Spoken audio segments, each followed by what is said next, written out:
Hello everyone! Welcome and welcome back to my channel. My name is Hanily Trudes. So today, itong video na to ay part 2 kung saan pag-uusapan natin yung frequently asked questions about affidavit of support. So ang mga tanong na sasagutin ko today about affidavit of support. Number 1, kailangan pa ba natin ng affidavit of support kung kasama naman natin ang sponsor na mag-travel? And second question, may expiration ba ang affidavit of support? So first question, kailangan ba ng affidavit of support kung magta-travel tayo kasama ang sponsor natin? So the answer is yes, of course.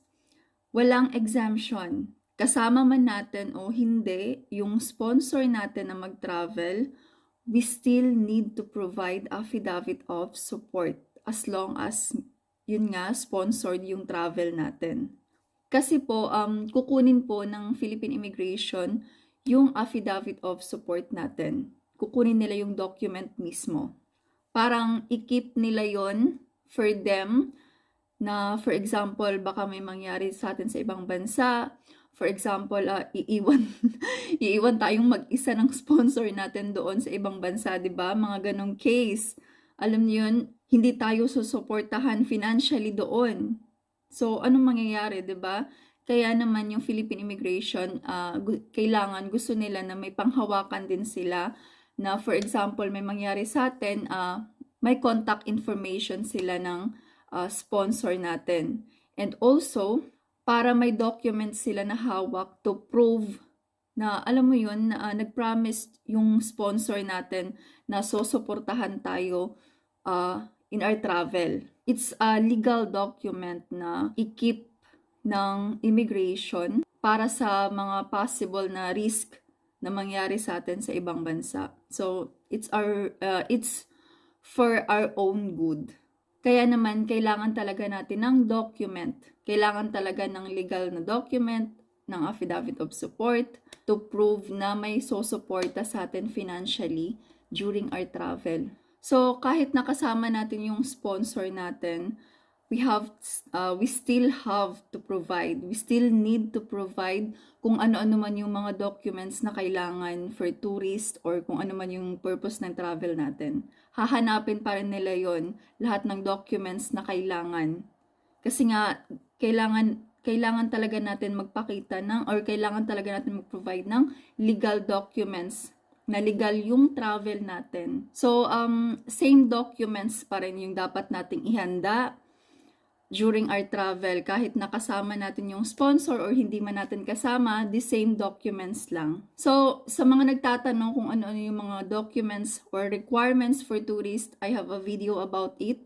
So, panoorin nyo lang po yun para may guide kayo or at least may idea kayo kung ano-ano yung mga documents na possible hanapin sa Philippine Immigration. So, next question, may expiration ba ang affidavit of support? So, in my experience, nung nag-travel ako dito sa Germany for the first time, nag-visit ako dito to visit my partner. Of course, that was sponsored by him, kaya naman nag-provide din ako ng affidavit of support. So before my flight, tumawag ulit ako sa NAIA Immigration. Again, para lang talaga ma-sure lahat. Kasi alam niyo yun, ayun nga, trauma na ako sa offload. Kaya, bago talaga yung flight ko, gusto kong masigurado na lahat yung documents ko. So, nagtanong ako sa NAIA Immigration kung may expiration ba ang affidavit of support. And yung sagot po nila, wala daw pong expiration ng affidavit of support as long as hindi pa natin ito nagamit for any transaction. Never pa natin siyang nagamit. Tumawag ako sa NAIA Immigration dati kasi nga March dumating yung affidavit of support ko from Germany. And yung flight ko ay March, April, May. June pa yung flight, May pa yung flight ko. So, after 2 months pa, March, April, May. After 2 months pa. Kaya, nagtanong ako, medyo confused kasi ako, baka hindi na nila tanggapin. Baka may expiration siya. Baka naman 1 month lang yung expiration or kaya naman para sure talaga tumawag ako sa immigration sa NAIA Airport. And yun nga, yung sagot nila, walang expiration as long as hindi pa nagamit yung affidavit of support for any transaction. So, for example, nag-travel tayo before with affidavit of support also. So, meaning nagamit na natin siya before then sa travel natin. And then now, in the future, magta-travel ulit tayo. That means, hindi na natin pwedeng magamit yung old affidavit of support natin kasi nagamit na natin siya. We need, again, a new if magta-travel ulit tayo. Pero I think, di ba usually, yung mga documents sa Pilipinas ay valid siya for up to 6 months or valid siya up to 1 year. Pero kasi sa affidavit of support, wala siyang date of expiry.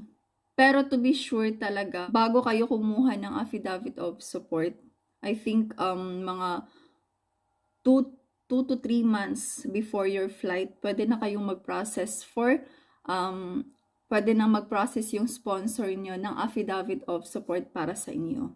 Wag yung medyo matagal pa yung flight and then may may affidavit of support na para sure talaga, para safe lahat. 2 to 3 months, I think okay na yun. Meron po akong video kung paano kumuha ng affidavit of support. For example, dito sa Germany, may video ako about it. And also, meron din akong video about the other frequently asked questions about affidavit of support. Panoorin nyo rin po. So, ayun, kung may questions po kayo, may clarifications kayo, i-comment nyo lang. And don't forget to subscribe and like this video. Thank you po for watching. Bye-bye!